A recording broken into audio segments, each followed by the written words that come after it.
में एक पुरानी झोपड़ी थी। उसी में रहती थीं दो बहनें, ज्योति और मीरा। माँ बाप कुछ साल पहले आई महामारी में गुजर गए थे। उनके जाने के बाद दोनों बहनें खुद ही एक दूसरे की सहारा थे। एक दिन अपने ही धुन में झूलती हुई मीरा मंदिर से लौट रही थी। हाथ में पूजा की थाली थी, चेहरे पर वही पुरानी मासूम मुस्कान। अब आई है तू मीरा? सूरज सर पर चढ़ आया और तू फूल चूहिया बनकर घूम रही है मंदिर में। दीदी, मैं जल्दी आने वाली थी, लेकिन गौरी काकी की बकरी झाड़ियों में फंस गई थी। निकालने में थोड़ी देर हो गई।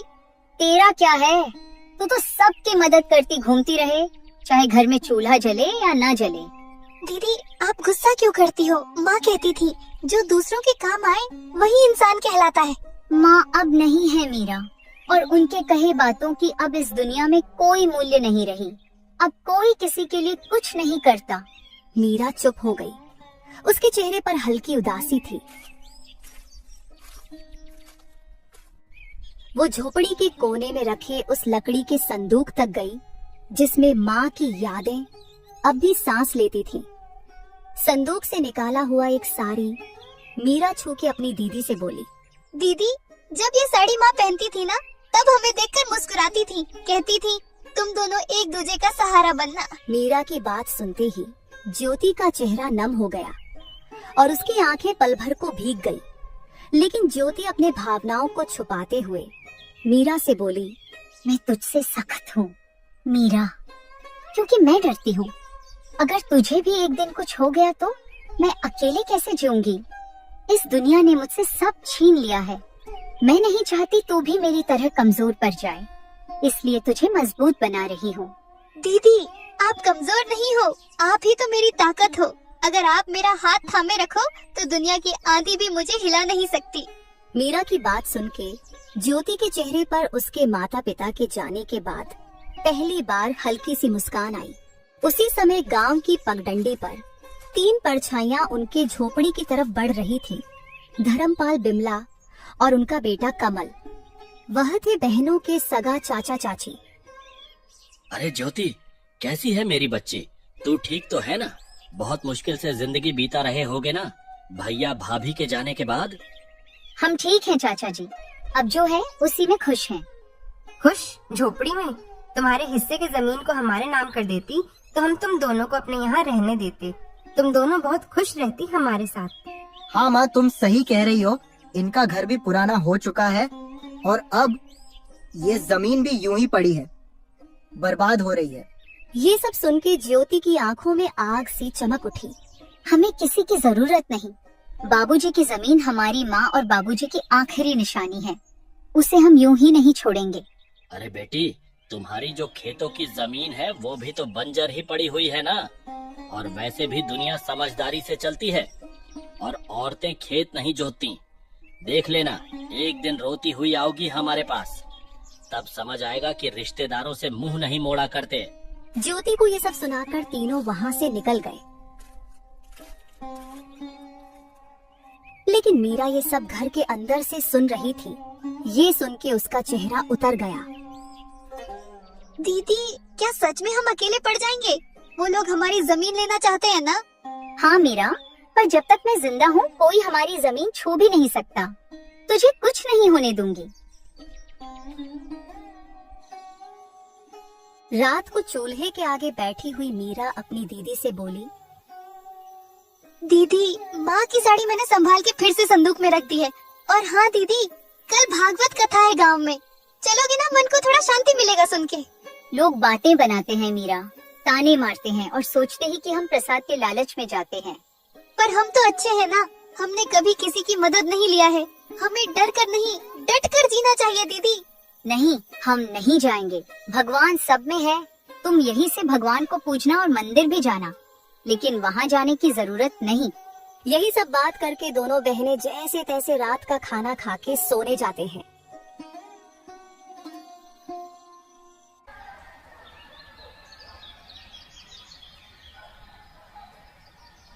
अगली सुबह दोनों बहनें अपनी जमीन को देखने जाते हैं, जिसमें दोनों बहनों ने मेहनत करके थोड़ी सी सब्जियां उगाई थी।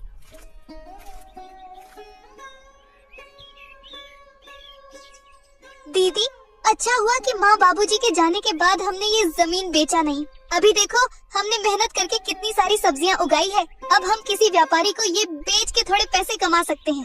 हाँ तो ठीक बोल रही है, इसे बेच के कुछ दिन का तो गुजारा हो जाएगा, लेकिन क्या दीदी? ऐसे बेच के हम कुछ दिन ही गुजारा कर पाएंगे, उसके बाद क्या?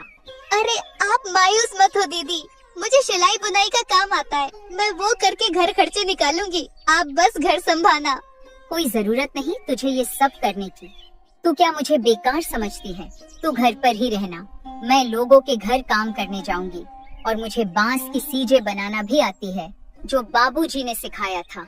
ये करके मैं घर का गुजारा निकाल लूंगी। ये सब बात करके दोनों कुछ समय अपने खेत में व्यतीत करने के बाद घर आते हैं।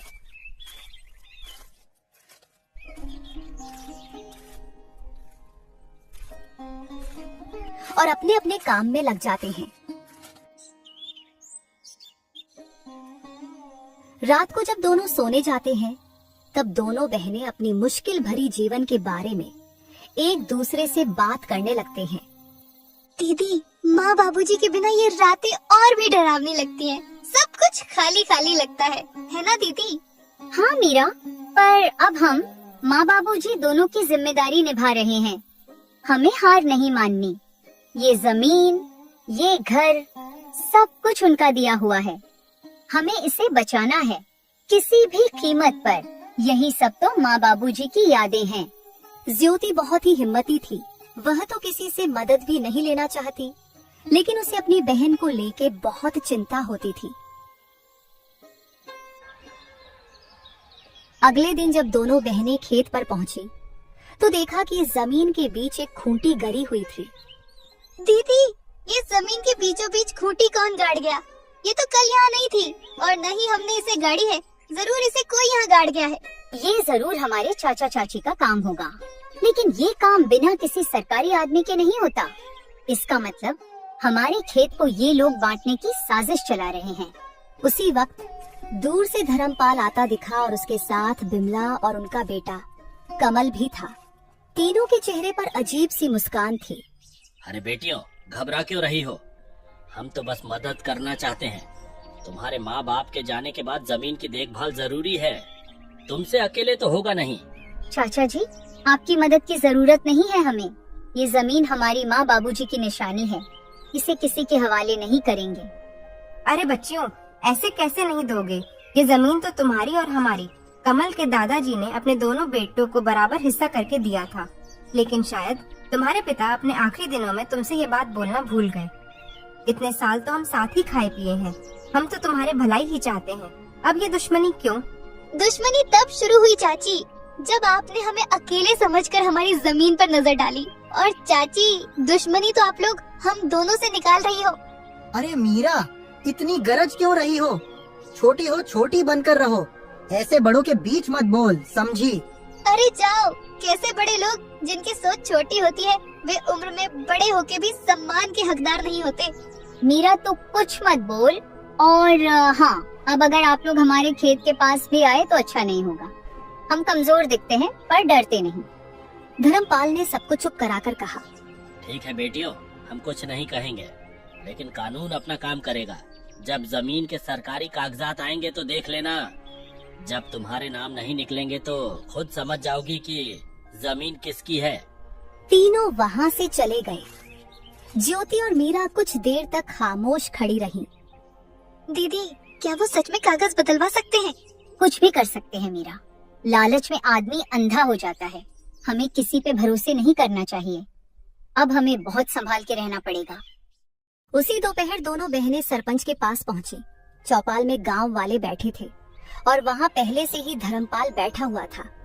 सरपंच जी, हम आपके पास न्याय मांगने आए हैं।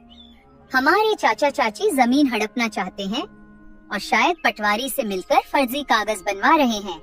हम अनाथ हैं, इसका मतलब ये नहीं कि हम बेबस हैं। हमें अपने माँ बाबूजी की जमीन किसी हाल में नहीं देनी। कृपया आप हमारी मदद करें। धर्मपाल जी, अगर ये सच है तो ये गांव की मर्यादा के खिलाफ है। परिवार के नाम पर ठगी करना यहाँ नहीं चलेगा। सरपंच जी, ये लड़कियां हमें बदनाम कर रही हैं। हम तो बस जमीन की चिंता कर रहे हैं। इन दोनों बच्चियों को क्या पता ये जमीन के बारे में। ये जमीन के बाद तो इनके पिता और मैं ही जानते थे। मेरा भाई तो अब इस दुनिया में नहीं रहा, इसीलिए अब मुझे ही तो सब कुछ देखना पड़ेगा। गांव वालों में फुसफुसाहट होने लगी। हमने इन बच्चियों को बचपन से देखा है, ये झूठ नहीं बोल सकती। धर्मपाल के मुंह में राम, बगल में छुरी। हम सब समझते हैं इसके बारे में। सरपंच ने इस बात को अगले दिन पंचायत में विस्तार से निकालने की बात की और फैसला अगले दिन देने की बात कही। बहनों की आंखों में पहली बार उम्मीद की चमक थी।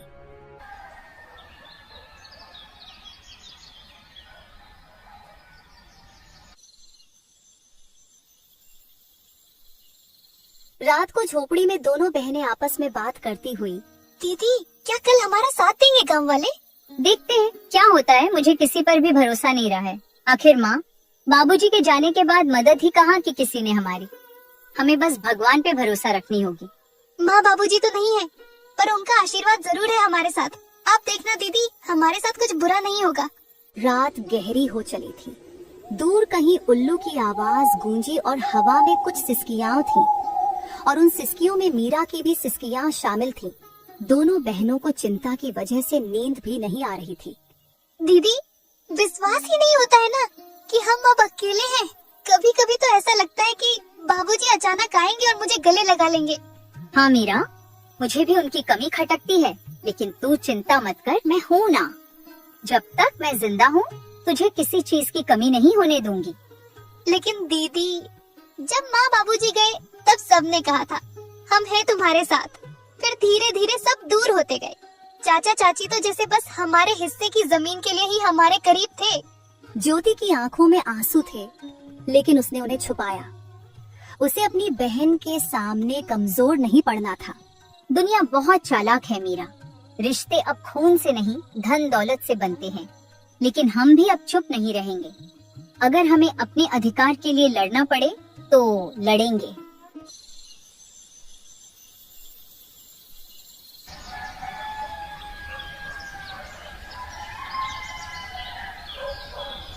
सुबह होते ही गांव में एक अफवाह फैल गई कि धर्मपाल अब पंचायत से कहकर जमीन अपने नाम करवाने की तैयारी कर रहा है।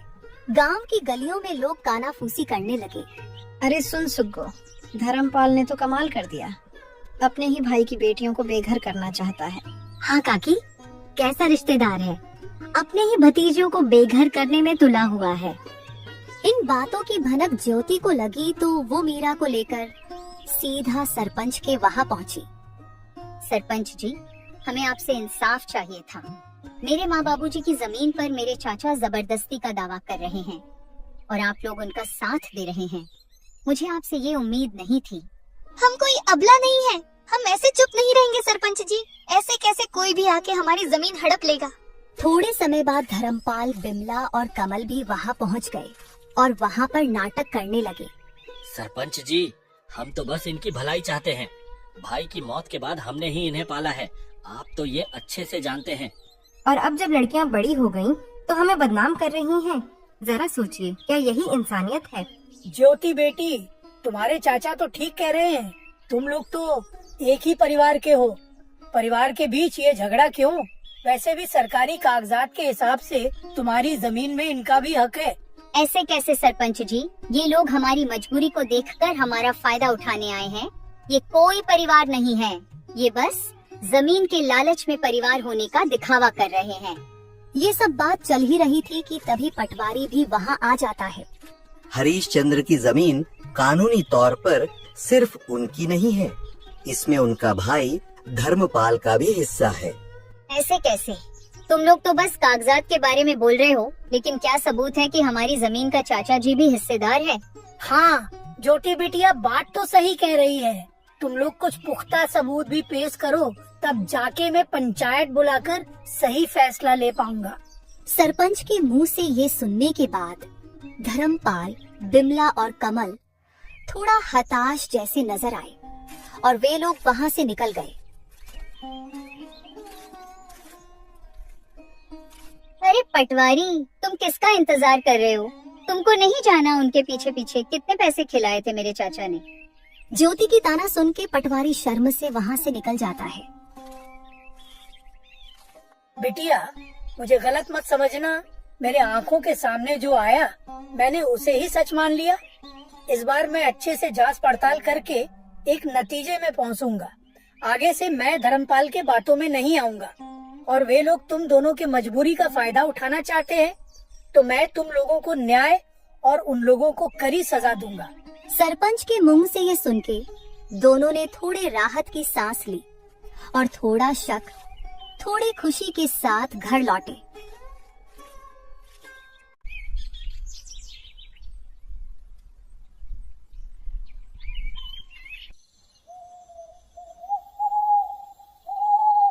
रात होते ही दोनों बहनें फिर से चारपाई में बैठ के बात करने लगते हैं। दीदी, आपको क्या लगता है कि हमारी जमीन हमारे पास रहेगी या फिर हमारे कपटी चाचा चाची को मिलेगी? हाँ मीरा, मैं भी वही सोच रही हूँ। उन लोगों का कोई भरोसा नहीं। वे लोग इतने लालची हैं कि हमारे साथ कुछ भी कर सकते हैं। माँ बाबूजी के जाने के बाद उन लोगों ने अपना असली रंग दिखना शुरू कर दिया है। यही सब चिंता में दोनों बहनों ने मुश्किल से अपनी रात काटी।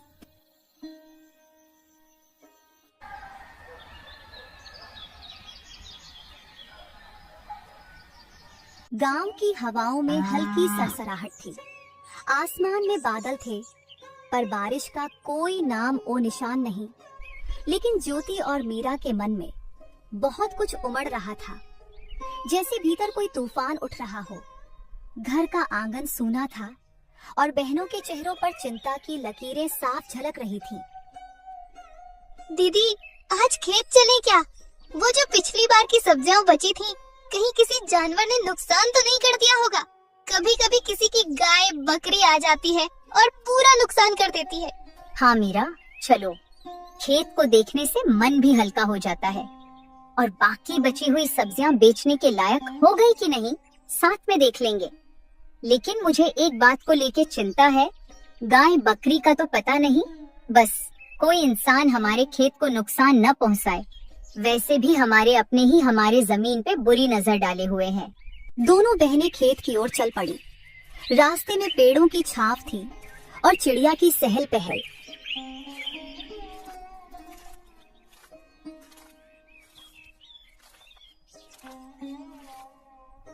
जैसे ही दोनों खेत के पास पहुंची, मीरा ने दूर से किसी की परछाई देखी। दीदी, वो देखो, वो कमल ही है ना? कमल उनके सामने खड़ा हो गया।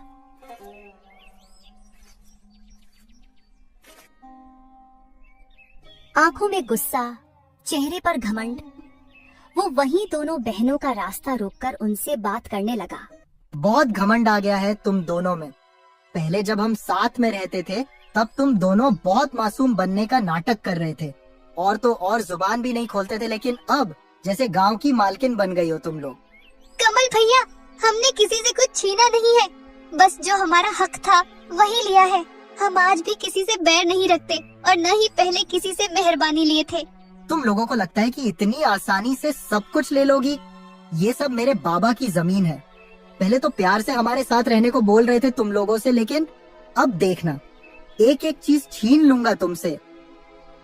तुम दोनों को ऐसा सबक सिखाऊंगा कि जिंदगी भर याद रहेगा। मीरा कमल की धमकी से थोड़ा डर गई और डरते हुए ज्योति से बोली, दीदी, इसने फिर धमकी दी है।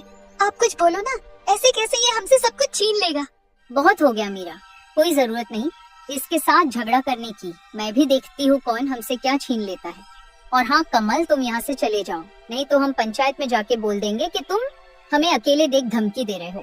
हाँ हाँ, जा रहा हूँ, लेकिन हाँ ज्योति, तुम बहुत ज्यादा ऊपर उड़ रही हो। संभाल के रहना, कब नीचे गिरेगी पता ही नहीं लगेगा। ऐसे ही कमल दोनों को धमकी देके वहाँ से चला जाता है।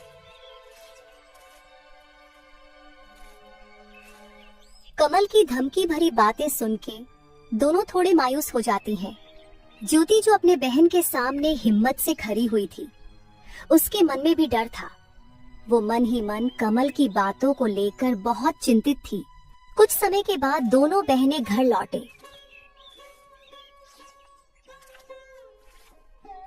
घर लौटकर दोनों बहनें चिंता में डूबे हुए थे। रोज की धमकी और षड्यंत्र ने दोनों के जीवन में बहुत सारे चिंता और दुख ला दिया था। दीदी, ये लोग हमारे पीछे क्यों पड़े हुए हैं? हमने किसी का क्या बिगाड़ा है? हमारे चाचा के पास तो सब कुछ है। वो लोग हमसे अच्छी जिंदगी जी रहे हैं, फिर भी वे लोग हमारा जमीन हड़पना चाहते हैं। इंसान की लालच कभी खत्म नहीं होती मीरा। भले ही इंसान के पास सब कुछ हो, फिर भी इंसान और चाह के लालच में या तो दूसरे का नुकसान करते हैं या फिर अपनों का ही नुकसान करते हैं।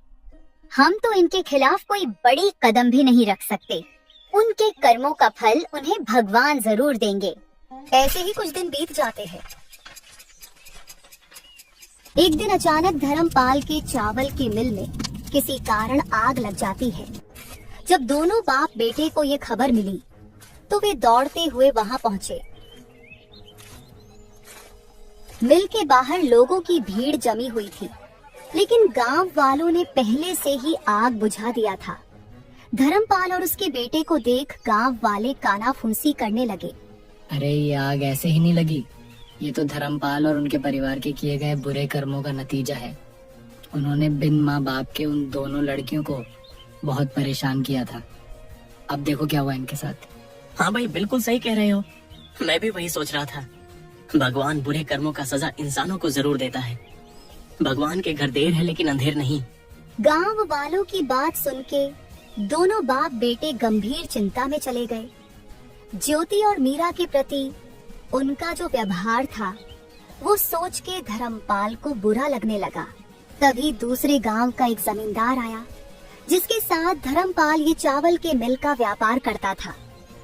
अरे ओ धर्मपाल, मिल में तो आग लग गई, मेरे पैसे तो सारे डूब गए। तेरे भरोसे मैंने तेरे जमीन में मिल खुलवाकर व्यापार किया था। अब तो मेरे नुकसान का भरपाई तुझे ही करनी होगी। सेठ जी, पता नहीं ये हादसा कैसे और क्यों हुआ, लेकिन आप निश्चिंत रहे, मैं कुछ न कुछ करूंगा। आप मुझे थोड़े मोहलत दे दो बस। अरे कैसी मोहलत? तेरे साथ व्यापार किया, वही तेरे लिए बहुत मदद हो गई। अब मैं तेरे लिए कुछ नहीं करूंगा। मुझे मेरे पैसे वापस कर और उसके बाद तू अपने रास्ते में अपने रास्ते। सेठ जी, आप ऐसा मत कीजिए। इस मुसीबत के घड़ी पे आप यूं मुंह मत फेरिए। मैं कुछ भी नहीं जानता, मुझे बस मेरे पैसे चाहिए। बहुत मदद कर सका तुम लोगों की। तुम जैसे लोगों के साथ मैंने व्यापार किया, वही बहुत बड़ी बात है तुम लोगों के लिए। कुछ भी करना पड़े करो, बस मुझे पैसे दे दो। ठीक है, फिर आप मेरे इस जमीन को ले लीजिए। इस जमीन से तो आपका थोड़े से कर्ज चूकता हो जाएगा ना। अगर हो जाए तो मैं आपको कल जमीन के कागजात भेज दूंगा, और बाकी के पैसे मैं नहीं दूंगा, क्योंकि आप भी मेरे इस चावल के मिल का हिस्सेदार थे और आपने इससे मुझसे ज्यादा मुनाफा कमाया है। अब इसका पूरा नुकसान मैं अकेला क्यों झेलूं? ऐसा है क्या? ठीक है, तू मुझसे दुश्मनी मोड़ ले रहा है, देख लूंगा तुझे।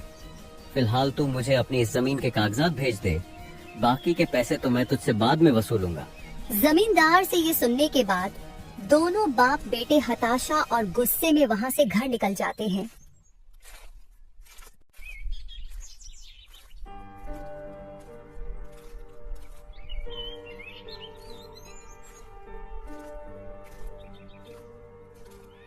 घर जाके धर्मपाल अपनी पत्नी से आज के दुखद हादसे के बारे में दुखी मन से बताता है। अरे भाग्यवान, हमारे साथ ये क्या हो गया? हम तो पल भर में बर्बाद हो गए। पूरा कारोबार, जमीन सब कुछ छीन गया। अब तो बस ये घर ही बचा हुआ है। मुझे पता है ये सब भगवान हमारे बुरे कर्मों का फल दिया है हमको। ये जी, आप ऐसे मायूस मत हो, कुछ रास्ता होगा। हम ऐसे कैसे बर्बाद हो गए? और हाँ, आप तो वो दूसरे गांव के जमींदार के साथ व्यापार करते थे ना, उनसे मदद मांगिए ना, वो तो कुछ मदद कर देगा। अरे कैसी मदद माँ, वो आदमी मदद करेगा। अरे मदद छोड़ो, उसने हमारे चावल के मिल के जमीन को भी हड़प लिया। अरे ये क्या कह रहा है तू? अगर किसी से मदद नहीं मिला तो हम क्या करेंगे इस मुसीबत के घड़ी में? छोड़ो भाग्यवान, जो हुआ है वो सब अपने ही बुरे कर्मों का नतीजा है। तुम खुद ही सोचो, हमने मेरी दोनों भतीजियों को कितना दुख दिया है, उसी का पाप लगा है हमें। हाँ माँ, बाबूजी बिल्कुल सही कह रहे हैं। हमने पाप किया है, हमें अब इसी दुनिया में पापों का फल भुगतना पड़ेगा। पता नहीं बिना पैसों के अब ये घर कैसे चलेगा। हाँ कमल बेटा, तू सही बोल रहा है। अब हम ये घर कैसे चलाएंगे? हमें तो गांव में कोई मदद भी नहीं करेगा। ज्योति और मीरा के ऊपर किए अन्याय के लिए गांव वाले भी हमसे नाराज है। ऐसे तो हम सड़क पे आ जाएंगे। ये सब बात करके तीनों बहुत उदास हो जाते हैं और तभी इस उदासी भरी माहौल में बिमला बोल पड़ती है। ये जी, मेरे मन में एक विचार आया है। क्यों ना हम ज्योति और मीरा के पास जाके उनसे मदद मांगे और साथ में उनसे हाथ जोड़ के माफी भी मांग लेंगे। मदद? कैसी मदद माँ? वे दोनों हमारी कैसे मदद करेंगे? उनके पास तो मदद करने के लिए कुछ भी नहीं है और न ही वे मदद करेंगे। आखिर इतना दुख जो दिया उनको हमने। अरे क्या बोल रही हो तुम? पागल हो गई हो क्या?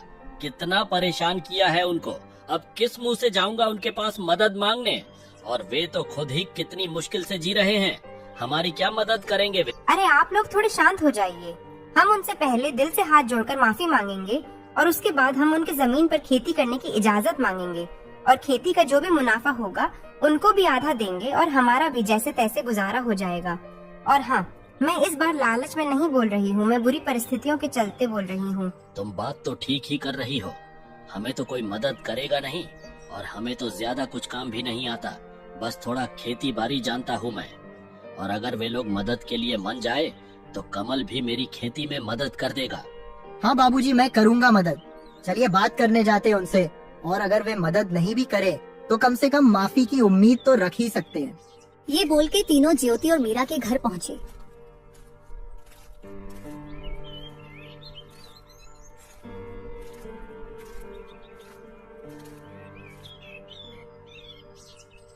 चाचा जी, आप लोग अब यहाँ क्या लेने आए हो? ज्योति बेटी, हमारा चावल के मिल पे आग लग गई है। हम तो पूरा बर्बाद हो गए। हाँ, मुझे पता चला आपके बारे में और मुझे इस बात का खेद है, लेकिन आप हमारे पास क्यों आए हो? क्या आपको लगता है कि आग हमने लगाया है? नहीं ज्योति, तो हमें गलत समझ रही है। हम तो तुम दोनों से माफी और मदद की आस लेके आए हैं। मदद? कैसी मदद चाची? क्या मदद चाहिए आपको? हम तो खुद ही जैसे तैसे जी रहे हैं और आप किस हक से मदद मांग रहे हो? हम हैं ही कौन आप लोगों के? बिमला ने गिड़गिड़ाते हुए ज्योति और मीरा को सब कुछ बताया और ये सब बात होते समय धर्मपाल और कमल शर्म से अपनी सिर झुका लिया था। मीरा बिमला की बात सुन के बोली, हम मदद करेंगे चाची, जो हुआ सो हुआ। आखिर आप लोग हमारी चाचा चाची है, हम आपके साथ हैं। क्या बोल रही तू मीरा? पागल हो गई है क्या? भूल गई कितना दुख दिया है इन लोगों ने हमें? और हमारे बुरे समय में ये लोग कहाँ थे? अब क्यों मदद करेंगे हम इनकी? ऐसे मत बोलो दीदी। आज माँ बाबूजी होते तो वे भी इन मुसीबत में इनकी मदद करते। और माँ बाबूजी कहा करते थे कि माफी बहुत बड़ी जीत है और माफ करने वाला ही असली विजेता है। फिर भी मीरा, मैं इन लोगों की करतूत नहीं भूलूंगी। मैं मदद करने के लिए तैयार नहीं हूँ। दीदी, आपको मेरी कसम, कृपया आप उनकी मदद कर दीजिए। और वैसे भी इनको हमारे जमीन पे खेती करने देंगे तो हमारी भी बहुत मदद होगी और हम आगे से हंसी खुशी एक साथ रह पाएंगे। मान जाओ ना दीदी, मुझे माँ बाबूजी की कमी बहुत खलती है। इनके साथ होने से मुझे अच्छा लगेगा। ज्योति मीरा का मासूम चेहरा देख उसकी खातिर मान जाती है और धर्मपाल, बिमला और कमल ने भी हाथ जोड़ के दोनों से माफी मांगते हैं और वादा करते हैं कि आगे से कभी भी उनका बुरा नहीं सोचेंगे।